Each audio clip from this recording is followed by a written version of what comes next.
PSYOP. The meaning of the word PSYOP.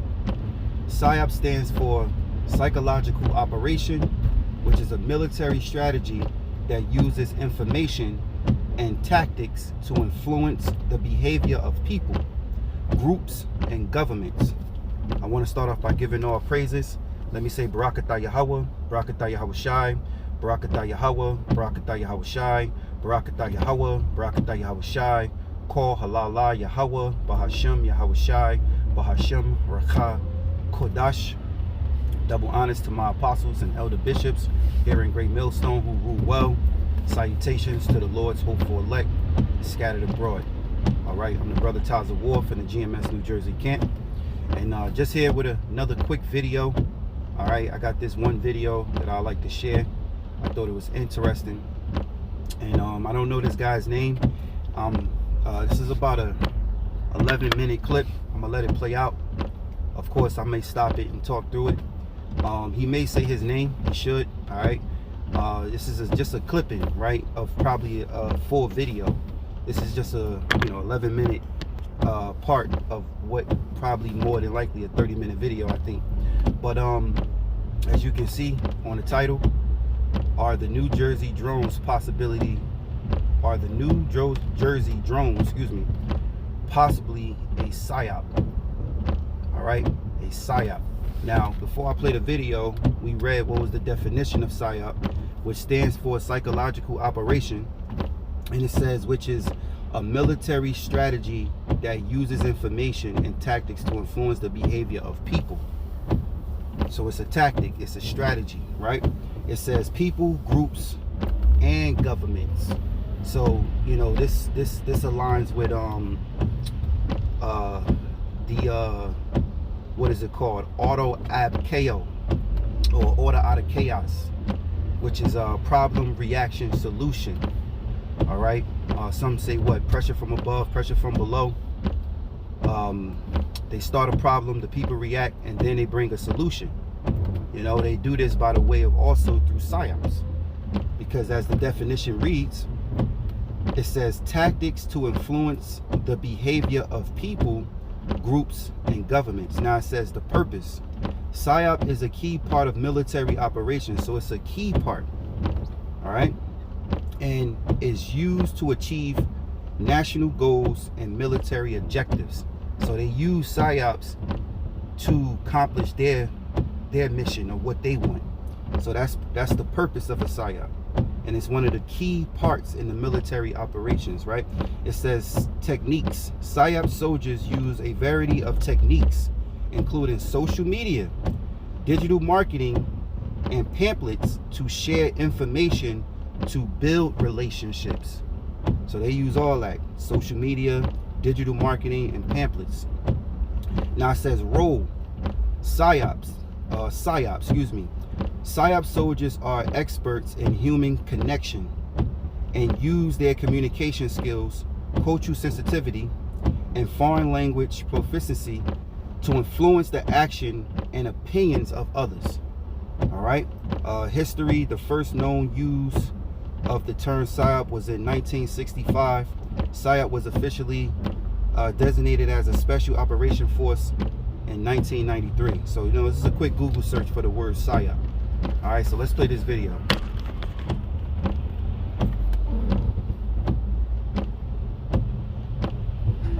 I'm the guy that trains PSYOPs. I'm the person that teaches this kind of stuff to companies and stuff. So the government's kind of gone from decades of denial to throwing around terms like UAPs, unidentified aerial phenomena, in official hearings. Add to that this sudden rise in reports of drones all over the place, these weird sightings and emergency declarations that are going on, I think in New Jersey right now. And it feels like we're being prepped for something. But what are we being prepared for? So let's dig in. So why would this be happening right now? So we're going to go both sides. It's aliens, it's not aliens. Let's do both sides here. Most governments don't just usually open up about things like this without a reason. With all governments, when they start pushing a narrative, it's most often to serve a bigger agenda if this is deliberate.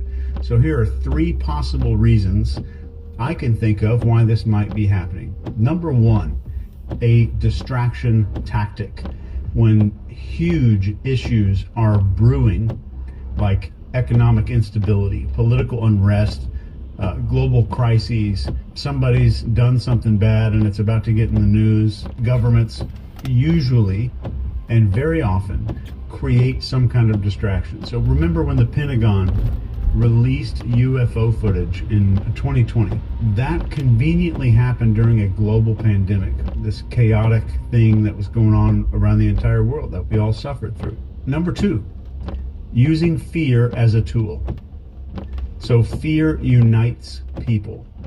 So if there is a threat big enough, and I want you to remember, if you're just listening to me right now, I'm sitting on your kitchen counter or something like that, and you're making dinner. I said the word threat with huge quotes around it. If there's a threat big enough, like UFOs, people are more likely to trust their leaders, give up freedoms, and rally behind whatever solution that they're offered. It's the same playbook used during the Cold War. This was called the Red Scare for that reason.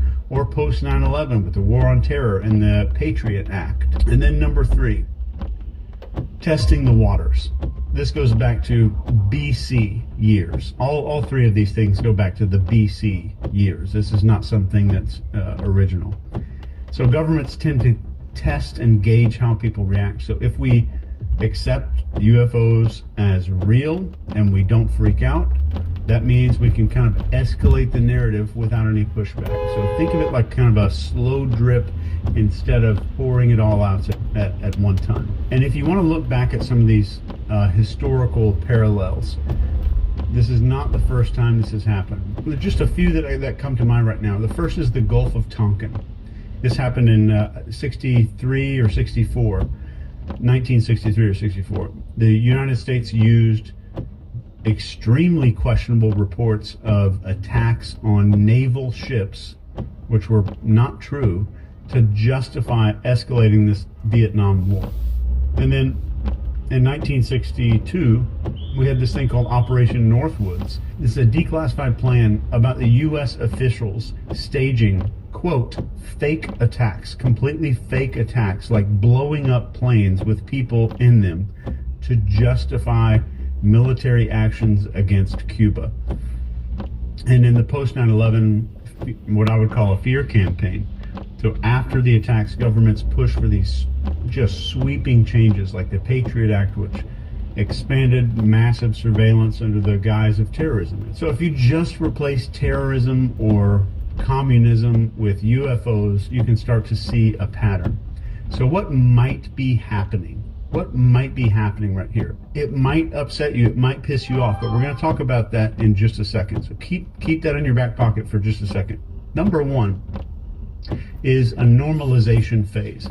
So just steadily leaking UFO footage, holding hearings, using all these terms like UAPs all the time. The government... Yeah, real quick, I was just thinking, you know, you brothers that play the video game, if you remember the game Assassin's Creed, right? Because he said before BC, you know, PSYOP's been around forever. And I was thinking about that game, which that game, I forgot the name of the actual series of that game, because there was so many different Assassin's Creeds, but it actually talks, because it try to brings the past into reality. It puts you into the realm and the society, right, of what it was back then when you play it. And it was the one with the plebeian and patricians. All right, going back to the Greeks, it had Athens, it had the islands and all that stuff around that time. Lesbo, I think, what is it called? I forgot, Salakia. But anyway, in that game, it lets you play out in how society was. And with the plebeian and patricians, you know, going back to the Greeks, they would do PSYOPs. They would, you know, because they would play on both sides.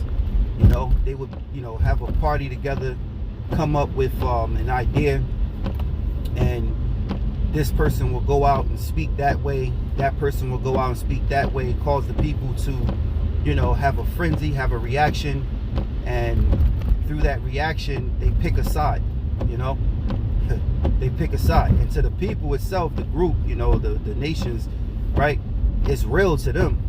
But with the two parties, like the Democrat and the Republican today, they, behind doors, in their clubs, they champagne it up, they toast together, because the plan of what their agenda, what they wanted to push on the people works, and it's always been.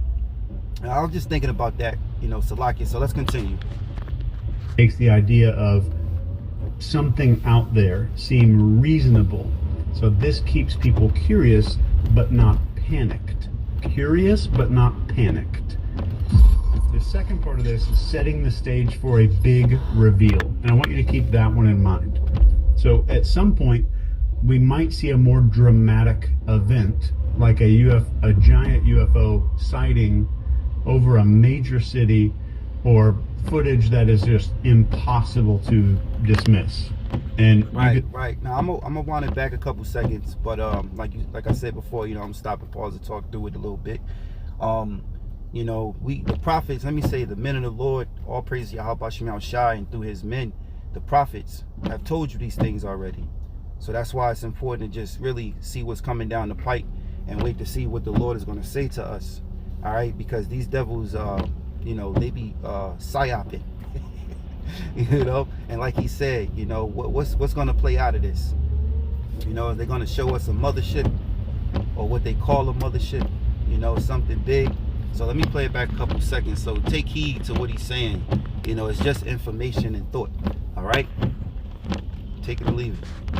So just steadily leaking UFO footage, holding hearings, using all these terms like UAPs all the time. The government makes the idea of something out there seem reasonable.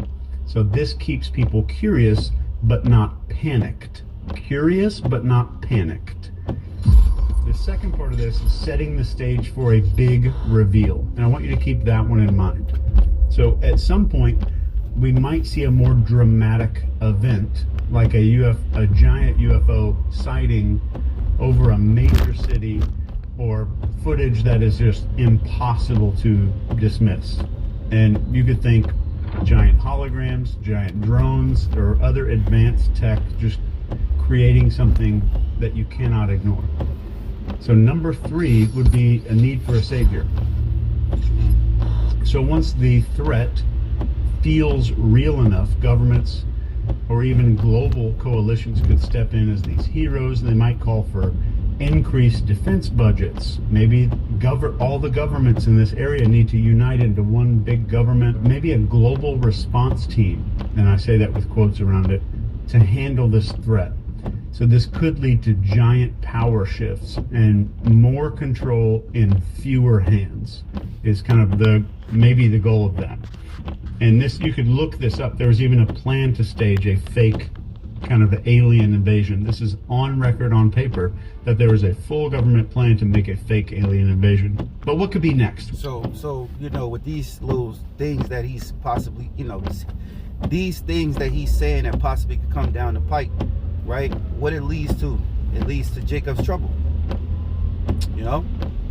Because if they can capitalize off of what's going on and what they're putting out there, then, like he said, it's a power shift. And we know the goal. What's their goal? All right.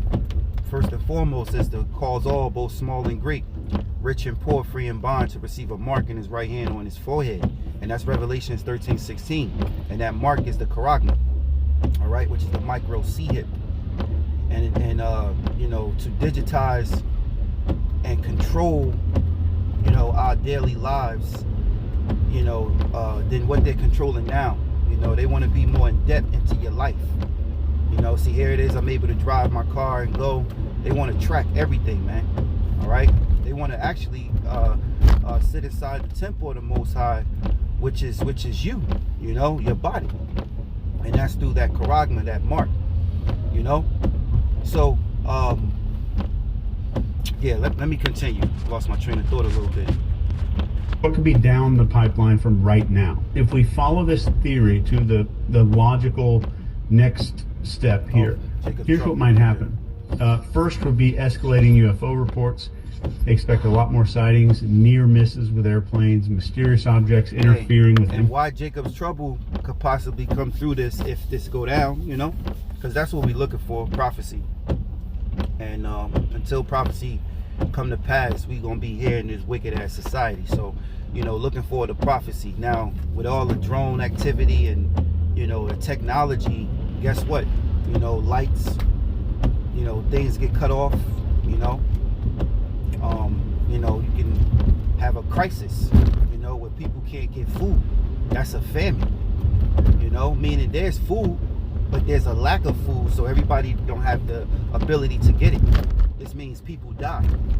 All right, a lot of jokers are on meds, man, and they depend on electricity. They depend on, you know, the doctors and the medicine, the electronics to take care of them, to keep them alive. So a lot of people, you know, could be deleted, man. It causes sedition, right? Because if you don't have lights, or food, you're in a crisis and shit is getting, you know, shit is hectic. People gonna loot and steal, rob, you know, it's gonna be lawlessness. So these things can possibly take place. So keep in mind, man. All right, so let's continue. Infrastructure like power grids or airports. It's going to feel real and urgent to the logical next step here. Here's what might happen. First would be escalating UFO reports. They expect a lot more sightings, near misses with airplanes, mysterious objects interfering with infrastructure like power grids or airports. See? It's going to feel real and urgent. The next would be a media blitz that would come after that. So mainstream media will amplify the story. They're going to interview pilots. They're going to release grainy videos and have experts explain these things that are maybe defying physics. The goal, potentially, and I say all of this as a potential hypothetical, to make everybody believe this is a huge deal. Next would be a global event, and this could be something absolutely wild, like some kind of coordinated UFO appearance, maybe a simulated attack, or even some claim that we've made contact. And it doesn't have to be real, it just has to be believable enough. And of course, then we have a solution. So after the chaos, governments might roll out solutions like new defense initiatives. And that's the tactic, the auto ab KO. All right, problem, reaction, solution. They cause the problem, the people react, and then comes what? The solution. Military spending, government coalitions, governments kind of coming together, expanded surveillance maybe, and calls for like some international cooperation. All right, so why should we care? Even if all this theory sounds way the hell out there, the technologies exist to make all of it plausible. Yep. Plausible. So holograms, drones, AI, deep fakes are advanced enough to fool large populations. And historically, going back to... because, you know, scriptures say folly is second-rate dignity. You know, social media is folly, especially the TikTok, but everybody majority watch, you know, and you better believe it. That means that, you know, they're willing to accept anything. So, you know, if there was, you know, a replica of what the chariots of Yahweh look like, and one would drop low, you know, people automatically gonna call it aliens. And then when they spin a narrative of it, you're gonna believe it. Look what happened in 2020, man. You know, I'm thinking about also when Obama was president and how he shifted people's minds when he passed those laws for the modes and transformers. You know, I had you know, I told brothers in the camp a couple weeks ago, quick testimony, my grandmother, you know, she you know, was not down for that, none of that. You know, she come from the old school down south, and she was upset because she loved her some Obama, right? You know, the first so-called black president, right? You remember the moment back then, everybody was thinking, right? But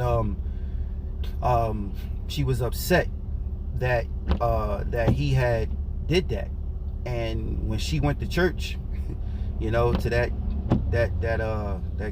she went to that church, that Baptist church, she felt relief because the pastor there justified Obama's actions in passing those laws for the moles and transformers. And I remember having a conversation with her before she went to that church, and then I had a conversation with her when she after the church, and she was relieved, and she was like, because how we were taught growing up before all of this moles and transformers shit, Jake, and I'm talking about literally the tribe of Judah, they wasn't having that shit, man.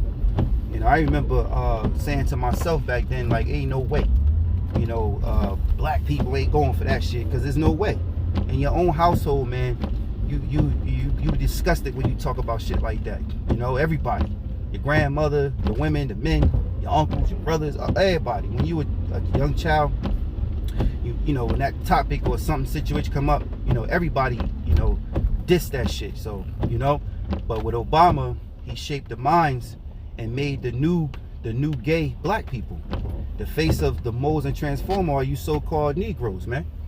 See how they did that? So look how they could just shift the mind of these people, because these people are asleep, and they will accept anything that the mind control will give them, man. All right, so let's continue. The year 1 AD, governments have shown that they're not above manipulating fear to get what they want. So now we get to, what do we do? What the hell do we do about this? Number one, stay freaking critical. Do not take everything at face value. Always question why some stories are getting so much attention, and most importantly, who benefits from that story.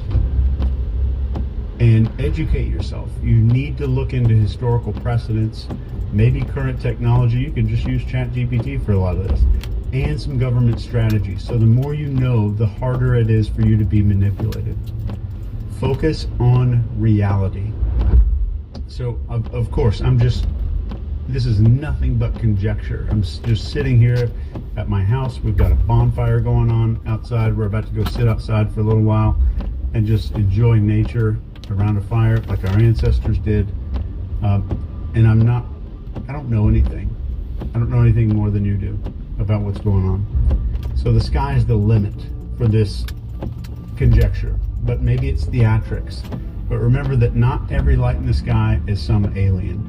Stay very grounded in what's provable, and know that getting angry at things that are outside your control is stupid. It's just like drinking acid. So here's how to spot a psyop. And I've never said this publicly before, but here is the step-by-step formula that will enable you to spot a psychological operation. Separating manipulation from genuine news is like kind of playing detective. So here's a few steps that will put you on top of everybody for being able to spot a psyop. Number one is analyze the source. Is the outlet known for credible reporting, or do they thrive in like sensationalism? So established outlets like Reuters, sometimes Wall Street Journal, they report facts first, and others are way into drama. And psyops, psychological operations, extremely, very much rely on sensational headlines. If you see sensational headlines, you need to get the hell out. This is on all media, on both sides of the aisle. There is no aisle if you hadn't got that figured out already. So next is, who owns that platform that you're looking at? So media ties with pharmaceutical companies, political entities, defense contractors. I dare you to look that one up tonight. And so step two, question the timing. So you want to ask yourself, does the story that I'm looking at right now appear during a major crisis or scandal or upcoming election maybe? Psyops will very often distract from bigger issues, like UFO footage released during major policy debates or global unrest. Huge red flag. Next is to follow the narrative. All right, so that's basically the end of the video. Like I said, this is just 11-minute video, probably something a longer video.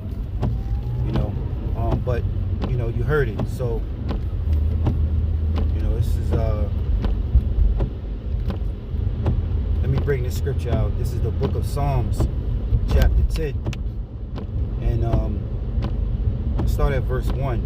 It says, "Why standest thou far off, O Yahweh? Why hidest thyself in a time of trouble? The wicked in his pride doeth persecute the poor. Let them be taken in the devices that they have imagined." So who is this? More than likely probably King David. The prayer is what? Let them be taken in the devices that they have imagined against us.